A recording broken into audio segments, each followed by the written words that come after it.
Masih bersama kami pemirsa dalam program Rohis Rohani Islam. Ya, luar biasa kita ditemani sama teman-teman kita ya dari Stain Pekalongan yang semangat selalu begitu. Hari ini libur kah? Masih. Masih ya? Ya, masih KKN. Ini KKN-nya di mana? Itu Simbang Jati. Di Batang. Simbang Jati. Simbang Jati masuknya kabupaten berarti ya. Tulis, wah luar biasa. Ini belum jadi guru aja pengorbanannya sudah seperti itu Ustadz ya. Nah itu dia, jadi harus tetap semangat selalu. Dan mungkin untuk teman-teman semua terkait tema kita pada hari ini yaitu peran guru mempersiapkan generasi masa depan. Ini ada yang ditanyakan lagi, silakan. Assalamualaikum warahmatullahi wabarakatuh. Waalaikumsalam warahmatullahi wabarakatuh. Terima kasih. Nama saya Ahmad Syukron dari Fakultas Stain Pekalongan, jurusan Tarbiyah.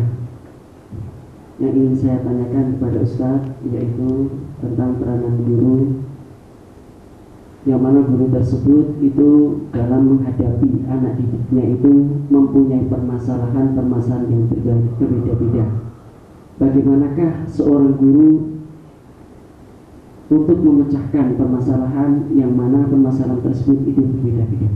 Terima kasih. Wassalamualaikum warahmatullahi wabarakatuh.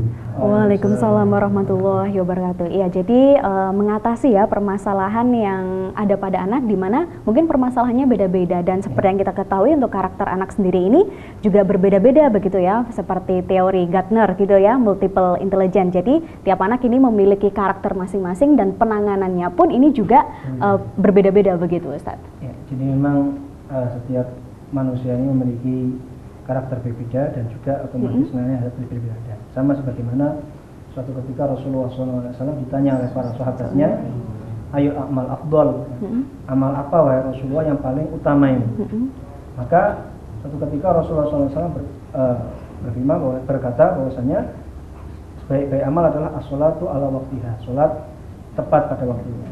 Kemudian ada lagi ya sahabat lain yang bertanya lagi, ya, Rasulullah amal apa yang paling utama? Kemudian Rasulullah menjawab, yaitu engkau ya, berzikir, senantiasa berzikir dan lisanmu ini basah dengan berzikir pada Allah Subhanahu wa taala. Kemudian ada lagi orang yang bertanya lagi, amal apa yang paling afdol? Kata Rasulullah, yaitu menyembah Allah Subhanahu wa taala dan juga berjihad.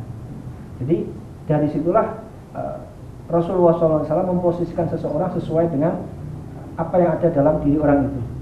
Kepada orang yang dia ini senang berzikir, maka Rasulullah mengajarkan supaya amal yang paling baik ini adalah berzikir.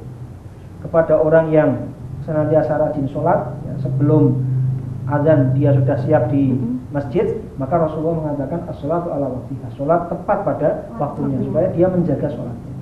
Dan kepada orang-orang yang memiliki fisik yang kuat, ya, ini dikatakan bahwasanya jihad fisabilillah, berjihad di jalan Allah. Maka untuk memberikan solusi ini sesuai dengan kecenderungan anak tersebut. Misalnya anak ini bandel sekali, ya. Anak bandel pun kalau kita ubah dengan baik, maka anak itu akan menjadi anak yang baik juga. Kebandelannya ini kita arahkan kepada hal-hal yang positif, ya. Jadi dia menjadi anak yang kuat. Misalnya anak ini malas misalnya, ya. Kita juga dikasih motivasi, ya. Supaya apa? Supaya memalas ini tidak baik. Kemudian dicontohkan, diberikan contoh ini para sahabat ini bagaimana mereka ini berjuang di jalan Allah dengan habis-habisan, masa kita yang ada sekarang ini menjadi anak yang pemalas. Kemudian juga selain itu kita ajak bicara mereka sesuai dengan kemampuan otak mereka. Maka dikatakan khatibul qauma ala qadri uqulihim. Ajaklah bicara suatu kaum sesuai dengan kadar kognitifnya, ya, kadar akalnya. Ya. Nah, karena apa? Karena kalau nanti misalnya anak ini otaknya biasa-biasa, diajak bicara yang tinggi-tinggi tentang logika-logika, mungkin tidak akan masuk. Tapi anak-anak yang biasa-biasa pikirannya, otaknya, kita ajak dengan bahasa-bahasa yang sederhana, tidak terlalu tinggi-tinggi, tidak terlalu muluk-muluk, mungkin dia akan bisa menerima. Inilah makanya perbedaan persoalan kita hadapi dengan ini, dan ini akan menjadi kemampuan kita. Akhirnya kita tahu, oh, untuk menghadapi anak ini harusnya seperti ini, untuk menghadapi yang seperti ini harusnya seperti ini. Jadi akan ada kearifan, kebijaksanaan dari seorang guru tersebut. Iya, dan pastinya para orang tua atau para guru perlu belajar begitu Ustadz ya untuk memahami karakter dari anak-anak. Mungkin dari teman-teman di sini walaupun belum lulus tapi ada yang sudah aktif mengajar begitu ya. Siapa yang sudah aktif mengajar? Oke, ada lumayan banyak juga. Ini bisa dikasihkan mic-nya nggak sama mbaknya ini? Yang belakang Mbak Ratna ya? Oke, ini mbak siapa nih? Ani Yuliani. Mbak Ani begitu ya. Mengajarnya di mana nih mbak? Kebetulan saya mengajar di RA. Di RA. Ini ada pengalaman menarik nggak? Terutama mungkin dalam menghadapi tingkah pola anak didik begitu Ustadz ya? Banyak sekali ya untuk apa ya, pengalaman-pengalaman mengajar anak itu kan karakter anak berbeda-beda ya. Bagaimana cara kita untuk mengatasi karakter anak yang berbeda-beda itu, terus bagaimana menangani anak yang bandel, anak yang bermasalah itu, ya banyak sekali. Oke, banyak sekali. Ada lagi tadi masnya belakang siapa nih? Tadi yang ngacung. Nah, itu. Ya, Mas, ada pengalaman nggak terlupakan nggak sampai sekarang ini dalam waktu menjadi guru seperti itu? Pengalamannya banyak sekali. Antara karakter anak didik itu banyak, dan untuk bisa menyelami mereka kita harus mencari hobi mereka, untuk mencari apa yang dia suka, baru kita beajak yang apa yang kita minta. Misalnya untuk sholat jamaah dan sebagainya, kita harus tahu apa cita-citanya, apa hobinya dan sebagainya gitu, yang apa yang dia suka. Oke, pernah ada pengalaman lucu, ada anak didiknya yang nangis kayak gitu nggak? Ada, seperti misalkan lomba 17 Agustus itu mereka sangat asiknya, padahal karakter mereka itu merupakan anak yang keras gitu ya, karena kerasnya itu mereka hidup di daerah pantai. Tapi karena kita sudah menyelami karakter mereka, menyelami apa yang dihobikan, dia itu bisa mengikuti apa yang diteruskan oleh guru-guru.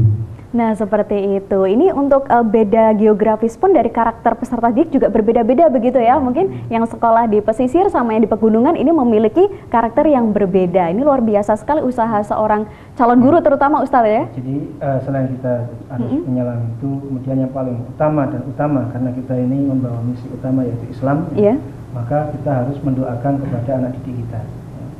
Jadi kita tidak bisa hanya mengandalkan diri kita, bisa kemudian ini harusnya begini, tapi kita minta pertolongan pada Allah Subhanahu Wa Taala supaya hidayah ini masuk ke dalam anak didik kita. Karena yang kita bawa ini, apalagi ini kan guru-guru agama, ya. Jadi bukan hanya sekedar mereka itu biar pintar, biar mereka ini bisa jadi orang hebat, tapi bagaimana mereka ini biar beriman, biar ada rasa iman ini masuk ke dalam hati mereka, dan untuk itulah senantiasa mendoakan anak-anak didik. Ya.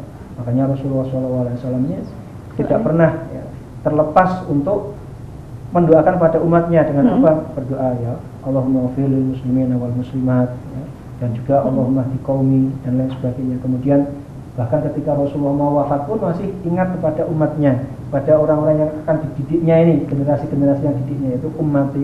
Ini artinya apa? Artinya kita ini senantiasa mendoakan kepada anak didik, ya. Apakah itu dengan sholat malam, apakah setiap setelah sholat fardu kita doakan, ini nanti akan masuk ke dalam diri anak didik. Iya, baik, itu tadi. Dan kemudian ada yang bertanya lagi, sudah bersiap-siap ini? Assalamualaikum warahmatullahi wabarakatuh. Waalaikumsalam warahmatullahi wabarakatuh. Terima kasih, nama saya Nurul Khalifah dari Tarbiyah. Yang ingin saya tanyakan tadi kan Pak Ustadz sudah menjelaskan ya tentang peranan guru itu. Lah, sebagai seorang guru itu bagaimana caranya untuk menyatukan suatu persoalan baik dari segi keyakinan agama, terus berkreativitas, terus cara berpikir dari peserta didik agar tidak menimbulkan kecemburuan sosial. Oke, seperti itu. Kita pending dulu Ustadz ya, dijawab nanti karena Rafis akan kembali setelah jeda yang satu ini.